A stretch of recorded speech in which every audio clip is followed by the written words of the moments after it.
এখন আমরা দেখতেছি যে বাংলাদেশের ঐতিহ্যবাহী কিছু জিনিস এগুলা দিয়ে আগে মাছ ধরার কাজে ব্যবহার করা হতো। এখন অবশ্য এগুলা সচরাচর দেখা যায় না। দেখেন এগুলো এগুলোর নামও লেখা আছে। অনেক কিছু দেওয়া আছে, সবগুলোরই নাম দেওয়া আছে। এখানে এটা হচ্ছে ধলাই, এখানে মনে হয় মাছ রাখা হইতো সম্ভবত। এটা হচ্ছে পলো, এটা দিয়ে মাছ ধরা হয়। এটার নাম সব দেওয়া নাই, কিন্তু এই যে এখানে দেখতেছেন মাছ ধরার কোচ, দেখতে পাচ্ছেন অনেক পুরনো জিনিস। এগুলো দিয়ে আগে মাছ ধরা হইতো, কত তীক্ষ্ণ ধারালো। এটা দিয়ে সম্ভবত বড় বড় মাছ ধরা হইতো। মানুষ মারা যাবে না? মানুষও মারা যাবে। তো এগুলা দিয়ে মাছ ধরা হইতো। আর হ্যাঁ, এখন আপনাদেরকে দেখাবো আরেকটা নতুন জিনিস, সেটা হচ্ছে বলো ক্যামেরাটা এদিকে নিয়েছেন। এই যে এগুলা সাধারণত নদী কিংবা যে কোনো জলাশয়ে রেখে দিলে এটার মধ্যে মাছ এমনিতে আসে। বলা, এটার নাম হচ্ছে জলাঙ্গি।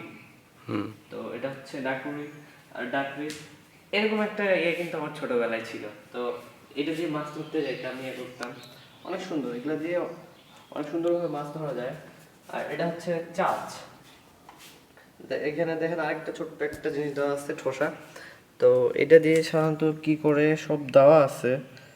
ব্যবহার লেখা আছে বন্যায় ফসলি বন্যার ফসলি ক্ষেত নেমে যাওয়ার সময় অনেক সময় জমিতে জমিতে বড় বড় বড় মাছ মাছ আইলের গোড়ায় আটকা পড়ে। যে সময় স্থানীয় অধিবাসী, কৃষক, জেলে ও সাধারণ অধিবাসীগণ জমির আইলের গর্তে এই ঠোঁট যন্ত্র বসে জমিতে আটকে পড়া বড় মাছ ধরে থাকে। মানে জমির আইলের মধ্যে কোনো মাছ যদি আটকে যায় সেই মাছটাই করে ধরে ফেলে এটার মধ্যে। অনেক। আর এখানে দেখা যাচ্ছে যে ফটো গ্যালারি, এখানে সাধারণত কি কি মাছ পাওয়া যায়। ঠাকুর এই যে এই মাছটা পিউলি মাছ, এটা তো আমি কখনো দেখিনি, বিলুপ্ত প্রায়। এইসব মাছগুলো প্রায় বিলুপ্ত প্রায় হয়ে গেছে। হ্যাঁ, এখানে প্রায় লেখা আছে যে কোন কোন মাছগুলো বিলুপ্ত, যেরকম পাবদা মাছ বিলুপ্ত বিলুপ্ত মানে যেই মাছগুলো বিলুপ্ত হয়ে যাচ্ছে সেই মাছগুলো দেওয়া আছে এখানে, ম্যাক্সিমাম মাছ। যেমন এই যে হাঙর মাছ। কুচ্চা, কুচ্চা মাছ, ভাই মাছ, এই মাছটা সাধারণত সাপের মতো হয়ে থাকে। একবার ছোটবেলায় তো আমরা অনেকবার খাইছিলাম, আমরা আগে আমরা অবশ্য সাপ মনে করতাম। এটা সবাই জানি, কুচ্চা মাছ বা কি বলে ওটাকে। এই দেখেন ভাটিয়ালি। ভাটিয়ালি কিছু ঐতিহ্য দেওয়া আছে। লোকসঙ্গীতে কিছু কথা বলা আছে এখানে, খুব সুন্দর সুন্দর কালেকশন এখানে। আপনি ইচ্ছা করলে ঘুরে ঘুরে ঘুরে দেখতে পারেন আমার এই ঠাকুরগাঁ জেলার লোকায়ন জাদুঘরটি। এই যে গ্রাম বাংলার মানুষ কিভাবে মাছ ধরতেছে, এখানে কিছু দৃশ্য দেওয়া আছে, কিভাবে তারা মাছ সংগ্রহ করতো। এইখানে দেখুন চাল দিয়ে মাছ ধরতেছে, অনেক সুন্দর। এই যে আসলে তাদের প্রত্যেকটা ফটো গ্যালারি খুব সুন্দর করে তারা সাজাইছে। আর এটা সম্ভবত এসডিওর সাথে ইয়া করা। অসাধারণ একটা ছবি কিন্তু। বাংলাদেশের বাইরে আর কিছু খেলা বা তাদের লোকচিত্রের কিছু ছবিটা কিন্তু অনেক সুন্দর হয়েছে কিন্তু। এখানে কিছু কথাও লেখা আছে যে তাই নাকি? মাল বেদেদের মাল আচ্ছা, বৈধ। আমি তোমাকে আরেকটা অনেক সুন্দর জিনিস দেখাবো, দেখতে যাচ্ছ? অবশ্যই চলে আসো, দেখো। What a nice pic. তা দেখতেছি যে বাইদার কিছু দেখতে পাচ্ছেন, মানে অনেক সুন্দর ছবিটা, ঠিক করে দেখাও। অনেক সুন্দর একটা ছবি। এদের জীবন সম্পর্কে কিছু লেখা লেখা আছে এখানে। বাংলাদেশের বেদের যে শুনে দেখেন এখানে সিংহায় কিভাবে ফু দিয়ে চিকিৎসা করে, এটা সাধারণত বেদে সম্প্রদায় যেভাবে চিকিৎসা করে সাধারণত এখন দেখা যায় না। আগে এগুলো সচরাচর খুব চিকিৎসা চলতো। আসলে ফটো গ্যালারি খুব সুন্দর একটা ব্যাপার, অনেক সুন্দর একটা ফটো গ্যালারি করছে এখানে। এই যে আরেকটা অনেক সুন্দর দৃশ্যগুলো এগুলো যে ওই পিকটা দেখালে আসলে শৈশবের কথা মনে পড়ে যায়। শৈশবে তুমি এরকম করছো আশাদ? হ্যাঁ, আমি তো গ্রামের ছেলে। না, তুমি তো ঢাকায় থাকো, তুমি কেমন করে এগুলা করছো?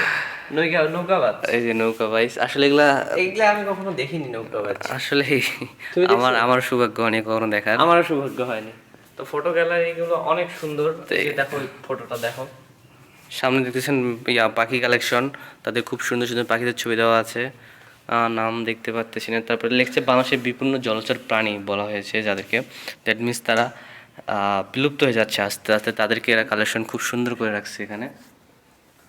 ক্যামেরায় আমি সাকিব ভুঁইয়া আসছে, এতক্ষণ ছিল আসাদ ইকবাল। বাংলাদেশের নৌকার ছবি দেখেন, বাংলাদেশে কি কি নৌকা আছে। নৌকা অবশ্যই আমি দেখছি এগুলা, তবে বাংলাদেশের জিনিস তো দেখা খুব ভালো। আমাদের গ্রাম বাংলার ঐতিহ্য অনেক সুন্দর একটা জাদুঘর। তো আশা করি আপনারা সবাই এখানে আসবেন। তো এই নৌকাগুলো আসলে বিলুপ্ত প্রায়, যেমন মাঙ্গা পলি লেখছে এখানে। খুব সুন্দর সুন্দর নৌকাগুলো আসলে নাই এখন, এখন তো সব ডিজিটাল হয়ে গেছে।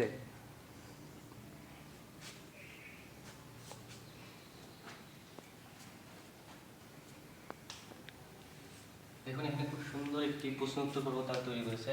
বাংলাদেশের নদী নিয়ে প্রশ্ন এবং উত্তর। দেন প্রশ্নগুলো ভালো করে সেকেন্ড। বাংলাদেশের নদ নদীর সংখ্যা কত?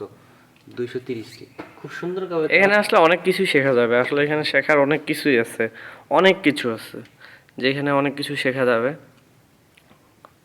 ছোট থেকে শুরু করে বড় পর্যন্ত সবাই এখানে আসলে উপকৃত হতে পারবে। সো আমরা পরবর্তী কালেকশনে চলে যাচ্ছি। আমরা এখন চলে যাব আমাদের টাকা কালেকশন বা টাকার জাদুঘর, বা যেখানে বিলুপ্ত টাকা বা বিভিন্ন দেশের টাকাগুলো তারা সংরক্ষণ করে আছে সেখানে চলে যাব।